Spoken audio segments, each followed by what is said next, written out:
শিয়া এটা এমন একটি সম্প্রদায়, শিয়াদের পরিচয় জানার আগে শিয়া শব্দের অর্থ আমাদের জেনে নেওয়া দরকার। শিয়া শব্দটি বলতে মূলত দল, উপদল বা অনুসারীদের কোনো গোষ্ঠী এটা বোঝানো হয়।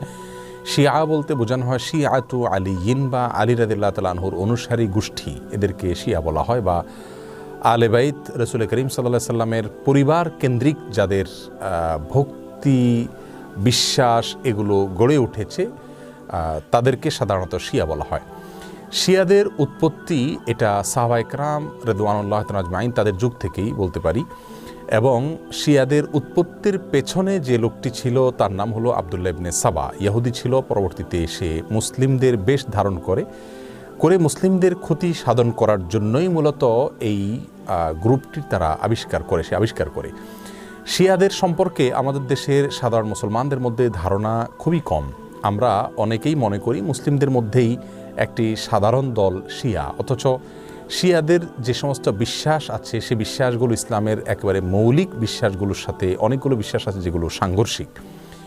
অনেক ভাই বোনরা মনে করেন যে শিয়াদের সাথে আহলে সুন্নাহ ওয়াল জামাআতের অর্থাৎ যারা কোরআন এবং সুন্নাহকে দলিল হিসাবে গ্রহণ করে সেটাকে অনুসরণ করে তাদের সাথে শিয়াদের একটা পার্থক্য তারা মনে করেন যে শুধুমাত্র খেলাফত নিয়ে, অর্থাৎ আবু বকর রাদিয়াল্লাহু তাআলা এবং আলী রাদিয়াল্লাহু তাআলা আনহুর ভিতরে কে বেশি খেলাফতের হকদার এটা নিয়ে মত পার্থক্য। আসলে বিষয়টা তা নয়, বরং শিয়াদের বিশ্বাসগুলোকে একত্র করা কঠিন। তাদের মধ্যে অনেকগুলো দল উপদল আছে, তার ভিতরে কমন কিছু বিশ্বাস আছে বেশিরভাগ শিয়ারা লালন করে।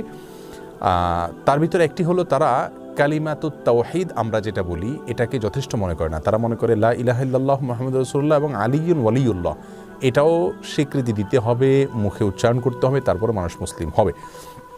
তাদের মধ্যে কোনো গ্রুপ আছে যারা কোরআনে কারিমের 30 পারার যে কোরআন এটার ব্যাপারে তারা সন্দেহ পোষণ করে এবং তারা কোরআনের বিকৃতিতে বিশ্বাস করে বা বিকৃতি করে, এটাকে তারা সঠিক মনে করে বিকৃতি করে থাকে।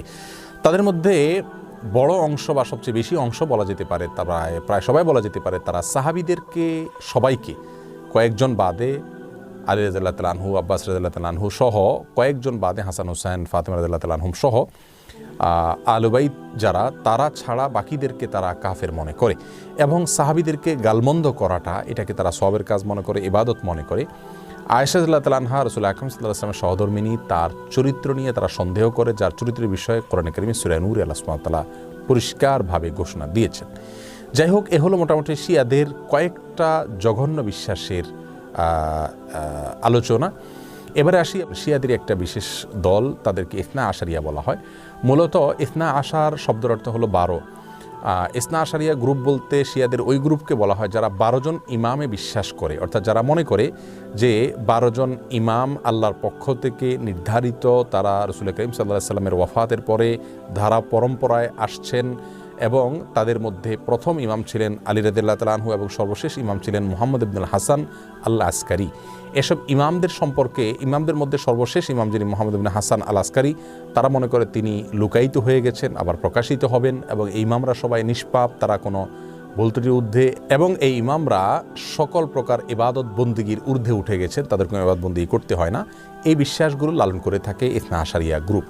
শিয়াদের ব্যাপারে আমাদের ধারণা কি হবে, তাদেরকে আমরা কাফের বলবো কিনা? উত্তর হলো শিয়াদের মধ্যে যারা আয়েশা রাদিয়াল্লাহু তাআলার চরিত্র নিয়ে সন্দেহ করে, কোরআনের ব্যাপারে যাদের সন্দেহ রয়েছে এবং বিকৃতি সাধন করে থাকে, এবং কেউ আছে রাসূল করিম সাল্লাল্লাহু আলাইহি সাল্লামের রিসালাত নিয়েও সন্দেহ করে। তারা বলে যে জিবরিল ভুলে রাসূল করিম সাল্লাল্লাহু আলাইহি সাল্লামের কাছে রিসালাত নিয়ে আসছিল মূলত আলী রাদিয়াল্লাহু তাআলার কাছে। এরকম আর অনেকগুলো বিশ্বাস লালন করে। এই সম্প্রদায়গুলোকে বা এইরকম বিশ্বাস লালনকারীদেরকে আমরা মুসলিম মনে করতে পারি না। তবে হ্যাঁ, তাদের মধ্যে অনেকগুলো গ্রুপ আছে যাদেরকে সরাসরি কাফের বলা যায় না, তাদের অনেকগুলো ভুল এবং ভ্রান্ত বিশ্বাস রয়েছে। এদের মধ্যে সবচাইতে সাধারণ যেটা বিশ্বাসের দিক থেকে সবচাইতে তুলনামূলকভাবে কম জঘন্য বলা যেতে পারে সেটা হলো আবু বকর রাদিয়াল্লাহু তাআলার চাইতে আলী রাদিয়াল্লাহু তাআলাকে খেলাফতের জন্য অধিক হকদার মনে করা। শিয়াদের অনেকগুলো ভ্রান্ত বিশ্বাস নিয়ে বিস্তারিত এবং বিশদ আলোচনা করা দরকার, তা না হলে তাদের বিষয়ে আমাদের ধারণা পরিষ্কার হবে না। একজন মুসলিম হিসাবে আমাদেরকে সঠিক ধারণা যেমন রাখতে হবে, তেমনিভাবে ইসলামের বিষয়ে কারা কি ভুল ধারণা লালন করে সেগুলো আমাদের জানতে হবে। কোরআন নিয়ে যারা সন্দেহ করে, সাহাবীদেরকে যারা গালমন্দ করে, সাহাবীদেরকে যারা কাফের মনে করে এবং রাসূল করিম সাল্লাল্লাহু আলাইহি সাল্লামের সহধর্মিণীর চরিত্র নিয়ে যারা সন্দেহ করে, কোরআনের বিকৃতি যারা সাধন করে, এদের ব্যাপারে আমাদের ধারণা কি হওয়া উচিত, সেটা আমার মনে হয় যে কোনো সাধারণ দর্শক শ্রোতাই আমরা সহজেই সিদ্ধান্ত নিতে পারবো। আল্লাহ তাআলা আমাদের সকলকে সঠিকটা বুঝার তৌফিক দান করুন।